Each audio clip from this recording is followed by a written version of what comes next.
अ, विजय जी, आज आपने सत्य हिंदी के लिए एक लेख लिखा है और उस लेख में आपने शुरुआत यही से कि क्या उत्तर प्रदेश में बीजेपी का संकट बढ़ता जा रहा है? क्या यह साल 2018 में राजस्थान बीजेपी के राजनीतिक संकट की याद दिला रहा है? क्या केंद्रीय नेतृत्व यूपी के मुख्यमंत्री के बीच दरार इतनी बढ़ गई है कि अब उसे पाटना मुश्किल होता जा रहा है? यह आपने क्यों लिखा, किस लिए लिखा? विजय जी, अपने को अनम्यूट करिए आप। म्यूट में विजय जी।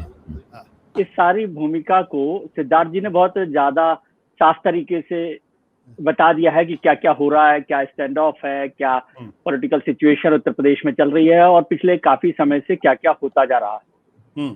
लेकिन उसके बाद का जितना बात हुई, क्योंकि कल राधा मोहन जी के जाने के बाद से ज्यादा ये चर्चा बढ़ गई थी कि किस तरह से वहां पर संकट है या क्या प्रिएम्प्ट किया जा रहा है। 2018 का जिक्र मैंने इसलिए किया था कि 2018 राजस्थान में विधानसभा चुनाव का वक्त था। दिसंबर में वहां चुनाव होने थे और वसुंधरा राजे वहां मुख्यमंत्री थी और उनकी नाराजगी और केंद्रीय नेतृत्व के बीच में भी बड़ा झगड़ा हो रहा था और वहां पर भी केंद्रीय नेतृत्व को वसुंधरा जी के साथ ही जाना पड़ा था। और उस झगड़े का नतीजा आपको मालूम है कि आजकल अशोक गहलोत की सरकार वहां पर चल रही है। ठीक है, अभी 2022 में उत्तर प्रदेश में चुनाव हो रहे हैं और उसी तरह का विवाद यहाँ चल रहा है। और अभी तक जो मेरी जानकारी है, क्योंकि अभी 2 दिन पहले आरएसएस की बहुत महत्वपूर्ण बैठक दिल्ली में हुई जिसमें सरसंघ चालक मोहन भागवत जी और दत्तात्रेय होसबोले और लोगों की बैठक हुई है। ये उस बैठक से अलग है जो दत्तात्रेय होसबोले ने लखनऊ में 2 दिन बैठक की थी और फिर राधा मोहन सिंह ने और बीएल संतोष जी ने जो बैठक की है उसके अलावा उसमें एक बात तय की गई कि कोई भी विवाद हो, कोई भी झगड़ा, उसे निपटाना ही है और योगी आदित्यनाथ को नहीं हटाया जाएगा।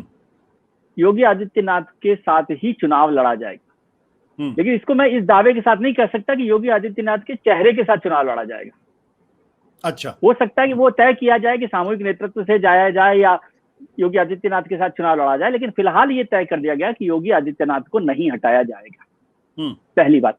दूसरी जो महत्वपूर्ण बात की गई, जो मैं अभी आपको जानकारी दे रहा हूं, जो मुझे शाम को जानकारी मिली जो आरएसएस की बैठक में, वो था कि आने वाले 5 राज्यों के चुनाव में नरेंद्र मोदी चेहरा नहीं होंगे।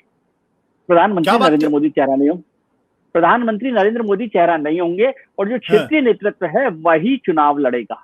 क्योंकि संघ की बैठक में पश्चिम बंगाल के चुनाव को बहुत विस्तार से, बहुत गंभीरता से एनालाइज किया गया और कहा गया कि सत्रपों के साथ, रीजनल लीडर्स के साथ प्रधानमंत्री का फेस ऑफ करना उनकी इमेज को और भारतीय जनता पार्टी दोनों को नुकसान पहुंचाता है। जो पश्चिम बंगाल में हुआ, जो 2015 में नीतीश कुमार के साथ हुआ था, जो दिल्ली के विधानसभा चुनाव में अरविंद केजरीवाल के साथ हुआ था, तो मोटे तौर पर तय किया गया कि अब 5 चुनाव में, खासतौर से जो फरवरी मार्च में होने वाले हैं, उनमें प्रधानमंत्री वहां पर फेस ऑफ के तौर पर नहीं होंगे, मतलब उनके चेहरे पर चुनाव नहीं लड़ा जाएगा। ये बड़ी बात उस बैठक में तय की गई और क्षेत्रीय नेताओं को ही वहां पर जगह देकर लड़ा जाए। नरेंद्र मोदी वहां पर रहेंगे। नरेंद्र मोदी तो नेता है और उत्तर प्रदेश से तो वैसे भी सांसद हैं, वो वाराणसी से, वो पूरे इलेक्शन को लड़ेंगे। तो नरेंद्र मोदी चुनाव के चेहरा नहीं होंगे, योगी आदित्यनाथ के साथ चुनाव लड़ा जाएगा। ये मैं फिर से स्पष्ट कर रहा हूँ कि इसका मतलब ये नहीं है कि योगी आदित्यनाथ होंगे। आपने बड़ी दो चीजें बड़ी इंटरेस्टिंग की। पहली बात आपने ये बताया कि आरएसएस की बैठक में तय हुआ कि योगी आदित्यनाथ को नहीं हटाया जाएगा। इसका मतलब यह है कि उनको हटाने की मुहिम थी। ये मुहिम कहां से थी, किसकी तरफ से थी? ये तो बहुत स्पष्ट है, दिखाई दे रहा है कि दिल्ली और लखनऊ के बीच में जो पिछले 6 महीने से अनबन चल रही थी, अनबोलापन चल रहा था, खासतौर से पिछले 3 महीने में तो जो सब कुछ हुआ है और जितने डेवलपमेंट हुए हैं, अरविंद कुमार शर्मा का नाम जो हम लगातार ले रहे हैं कि उनको, और उसके बाद भी मंत्रिमंडल का विस्तार नहीं हो रहा है और गुजरात से आया हुआ एक सेक्रेटरी लेवल का ऑफिसर सरकारी नौकरी छोड़कर एमएलसी बन के वाराणसी में प्रधानमंत्री के संसदीय कार्यालय में बैठा रहे, ये काम तो नहीं होना है और उस पर कोई चर्चा नहीं हो रही है। और मुख्यमंत्री जो है सरसंघ चालक, जो सर कार्यवाह हैं, उनके 2 दिन रहने पर भी लखनऊ में उनके साथ मुलाकात नहीं कर पाए।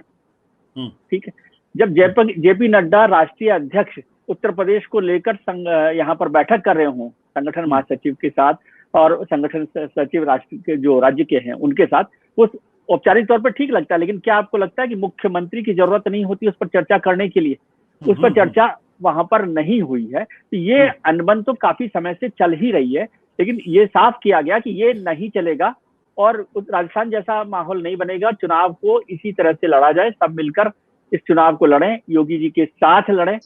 और एक चीज और जो मुझे जानकारी दी गई, लेकिन मैं उसे अभी कंफर्म नहीं कर सकता क्योंकि मुझे खुद को भी थोड़ा सा कम हो रहा है हजम, वो है कि संघ ने तय किया गया कि इस बार उत्तर प्रदेश में कुछ मुस्लिम उम्मीदवारों को भी टिकट दिया जाए। और कुछ का मतलब था उनका कि साइजेबल नंबर जो है, केवल 2-3 औपचारिक तौर पर नहीं, लेकिन ऐसा नंबर जो रजिस्टर कर सके कि वहां पर मुसलमानों को टिकट दिया जा रहा है, ताकि जो मुसलमान विरोधी छवि है उससे भी बचा जाए।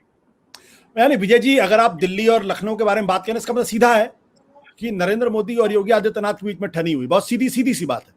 इसको आप एक्सेप्ट करते हैं? इसका मतलब ये है, मतलब वही है ना। सत्य हिंदी का ऐप डाउनलोड करें गूगल प्ले स्टोर पर।